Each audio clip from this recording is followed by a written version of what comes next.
BRS 25 వసంతాల రజతోత్సవ వేడుకకు ఇల్కతుర్తి ప్రాంగణం సిద్ధమైంది.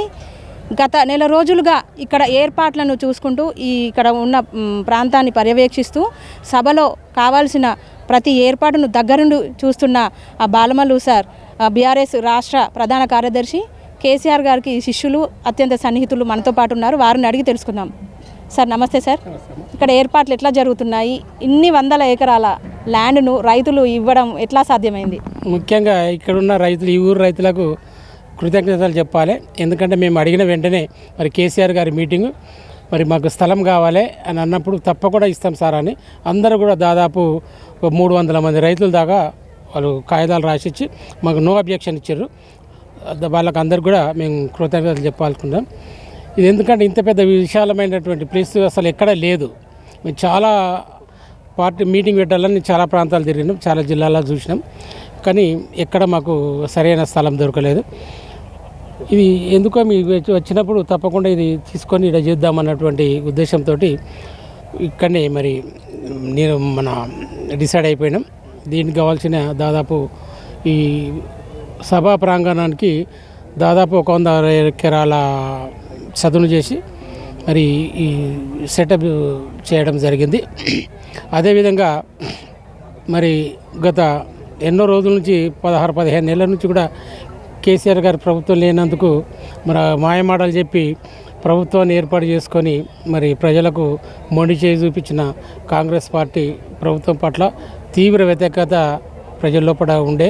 మరి కేసీఆర్ గారు ఉండాలి, ఆయనే మాకు రావాలి, ఆయనే చాలా కాలం మాకు ముఖ్యమంత్రిగా ఉండాలన్నటువంటి ప్రజల కోరిక. మరి ఆయన ఈ దాదాపు 16 నెలల తర్వాత బయటకు వస్తుండంటే చాలా ఉత్సాహం జనాల లోపల, బ్రహ్మాండమైన ఉత్సాహం ఉంది. మేము కొంతవరకు ఆశించినాం, ఇంతమంది వస్తారని అనుకున్నాం, కానీ మా విలేజ్లో పడితే రెస్పాన్స్ చూస్తే దాదాపు మేము అనుకున్న దానికన్నా 3-4 ఇంతల జనం ఎక్కువ వేసేటట్టు ఉన్నారు. అంటే ఉమ్మడి వరంగల్లోనే ఈ సభకు ప్రాంగణాన్ని ఎంచుకోవడంలో ప్రధాన ఉద్దేశం ఏంటి? అంటే బీఆర్ఎస్కు సెంటిమెంట్ ఏమన్నా వరంగల్? బీఆర్ఎస్కి అన్ని సెంటిమెంటే, వరంగల్ సెంటిమెంటే, కరీంనగర్ సెంటిమెంటే, సిద్దిపేట సెంటిమెంట్. అదని కాదంటే ఎందుకంటే ఇది వరంగల్ అనేది ఇప్పుడు మనం తీసుకున్న ఈ ప్రాంతము సరిగ్గా తెలంగాణకు సెంటర్ పాయింట్ ఉంటుంది. ఒక 50-60 కిలోమీటర్లు అటు ఇటు, కానీ కరెక్ట్ సెంటర్ పాయింట్ ఉంటుంది. మనం ఎక్కడో తీసుకపోతే మళ్ళీ దూర ప్రాంతం అవుతుంది కనుక కంపల్సరీ తెలంగాణకు సెంటర్ ఉంటుందని ఈ పాయింట్ని ఎన్నుకోవడం జరిగింది. అంటే ఇక్కడ సభా ఏర్పాట్లకు ఇన్ఛార్జ్గా మీరున్నారు కదా, ఉమ్మడి జిల్లాల నాయకత్వంలో ఏర్పాట్లన్నీ చేశారు. సభను కూడా అదేవిధంగా సక్సెస్ చేస్తారా? తప్పకుండా అందరూ ఏకదాటిగా ఉండి అందరూ కలిసికట్టుగానే ప్రయత్నం చేస్తారు. వాళ్ళ టార్గెట్ ఉన్నది. వాళ్ళు ఒకళ్ళ మించి ఒకళ్ళు జనాన్ని తీసుకురావాలంటే ఉద్దేశంతో వాళ్ళందరూ కలిసి పనిచేస్తూ ఉన్నారు. అంటే కేసీఆర్ గారికి శిష్యులు అంటున్నారు, అంటే సన్నిహితులని కూడా మాకు తెలుసు. అంటే 15 నెలలుగా తను సైలెంట్గా ఉన్నాడు కదా కేసీఆర్ గారు. రేపు వాయిస్ ఎలా ఉండబోతుంది? రేపు మీరే చూస్తారు కదా, తినే ముందు రుచి ఎందుకు అన్నట్టు తప్పకుండా ఆయన ఏం చేస్తాడు, ఏం సందేశం ఇస్తారు ప్రజలకు అనేది రేపు మీరు చూస్తారు. చాలా బ్రహ్మాండంగా ఉంటుంది. మాకు తెలిసి మాత్రం చాలా బ్రహ్మాండమైనటువంటి సందేశం మరి ప్రజలకు ఇస్తారని మేము అనుకుంటున్నాం. అంటే ఎంతమంది జనాలు వస్తారు సార్? మంది ఇంతమంది అంతమంది అని కాదు, కానీ మీరు ఎంతమంది వస్తారో రేపే మీరు చూస్తారు. చాలా మేము అనుకున్న దానికన్నా 3-4 ఇంతల మంది ఎక్కువనే ఎత్తారు.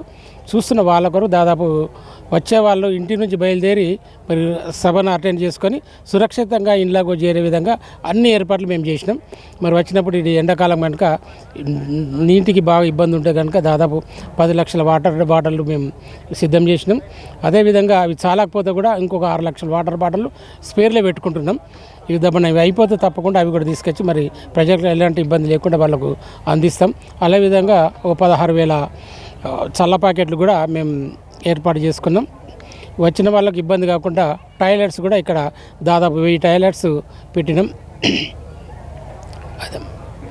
అంటే ఇప్పుడు ఈ 15 నెలల కాలంగా సైలెంట్గా ఉన్న కేసీఆర్ గారు రేపు అంటే మాట్లాడే వాయిస్తో ప్రజల్లో ఖచ్చితంగా మార్పు వస్తుందంటారా? మార్పు రావాలని రేవంత్ రెడ్డి సర్కార్ను కోరుకున్న ప్రజలకు రేపటి కేసీఆర్ గారి వాయిస్ ఏ విధంగా పోతుంది? చూస్తారు కదా తల్లి, మీరే చూస్తారు కేసీఆర్ గారి వాయిస్ ఎట్లుంటుంది. అసలు కాంగ్రెస్ పార్టీతోటి రేవంత్ రెడ్డితో మాకు ఈ మీటింగ్కి ఎలాంటి సంబంధం లేదు. ఇది మా పార్టీ నిర్మాణం జరిగి టీఆర్ఎస్ పార్టీ ఏర్పడి 24 సంవత్సరాలు పూర్తి చేసుకొని 25వ సంవత్సరంలో అడుగు పెడుతున్న శుభ సందర్భంగా సిల్వర్ జూబ్లీ ఇయర్ చేసుకోవాలనే ఉద్దేశంతో ఈ 1 ఇయర్ మేము సిల్వర్ జూబ్లీ ఉత్సవాలు చేసుకుంటాం. అందులో భాగంగా మొదటిసారిగా ప్రప్రదంగా మేము పబ్లిక్ మీటింగ్ ఏర్పాటు చేయడం చేసుకుంటున్నాం. మేము ఎప్పుడు ప్లీనరీ పెడతా ఉంటాం కనుక ఈ రైతోత్సవ సంవత్సరంగా బ్రహ్మాండం మీటింగ్ పెట్టుకుందామని పబ్లిక్ మీటింగ్ పెడదామన్నట్టు ఉద్దేశంతో ఈ మీటింగ్ ఏర్పాటు చేసుకోవడం జరిగింది. ఓకే అండి, థ్యాంక్ యూ అండి. అంటే ప్రతి సంవత్సరం నిర్వహించుకునే వార్షికోత్సవ సభలాగానే ఈ 25 వసంతాలు పూర్తి చేసుకున్న సందర్భంగా సిల్వర్ జూబ్లీ వేడుకని ఇక్కడ ఎల్కతుర్తిలో నిర్వహించబోతున్నామని చెప్తున్నారు. అయితే ఈ అతిపెద్ద బహిరంగ సభ అనేది ఏ రాజకీయ పార్టీకి వ్యతిరేకంగా నిర్వహించబోయేది కాదని చెప్తున్నారు. అలాగే కేసీఆర్ వాయిస్ కోసం ఎదురు చూస్తున్న ప్రజలందరూ కూడా ఖచ్చితంగా మార్పు చెందుతారు. రానున్న కాలంలో బీఆర్ఎస్ పార్టీకే అధికార పగ్గాలు ఇస్తారని చెప్తున్నారు రాష్ట్ర ప్రధాన కార్యదర్శి బాలమల్లు గారు. ఎల్కతుర్తి సభా ప్రాంగణం నుంచి కెమెరా పర్సన్ సతీష్తో సోనీ, వరంగల్ టైమ్స్.